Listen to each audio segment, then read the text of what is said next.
Hello, I'm Brigantia Blackbird of Blackbird's Brew. Happy Wednesday and welcome to our series on the Havamal. Today we look at verse 86. The first translation reads, "A sickly calf or a self-willed thrall, which is flattery, new slain foe, brother's slayer, though seen on the highway, half-burned house, or horse too swift, be never so trustful as these to trust." Olive Bray. Second translation, "A witch is welcome, the wit of a slave, a sick calf, a corpse still fresh, a brother's killer encountered up out the highway, a house half burned, a racing stallion who has wrenched a leg are never safe. Let no man trust them." And that's Bellows. And the third translation, "A sick calf, an independent-minded slave, a seer who prophesies good, a newly killed dead man, a brother's killer if met on the road, a house half burned, a too swift horse, the mount is useless if a leg breaks. Let no man be so trusting as to trust all these." Carolyn Larrington. So, more things not to be trusted.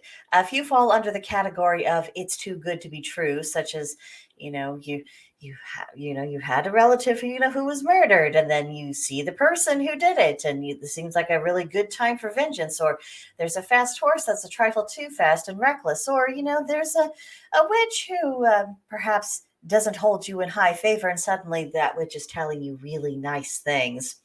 Be careful.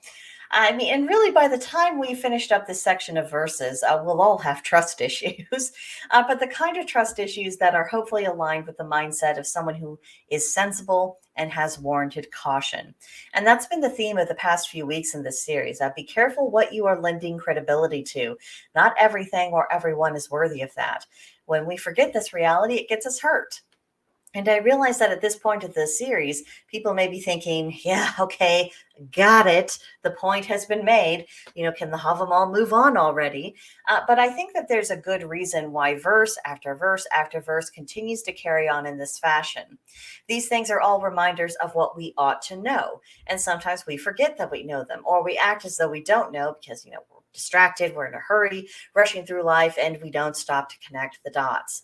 If the impression that I've gotten from this verse in the past few is correct, then it's very telling that even in the pre-Christian pagan era, despite them not having the sophisticated technology or all of our toys and comfort, our ancestors could still fall prey into the same traps that we do.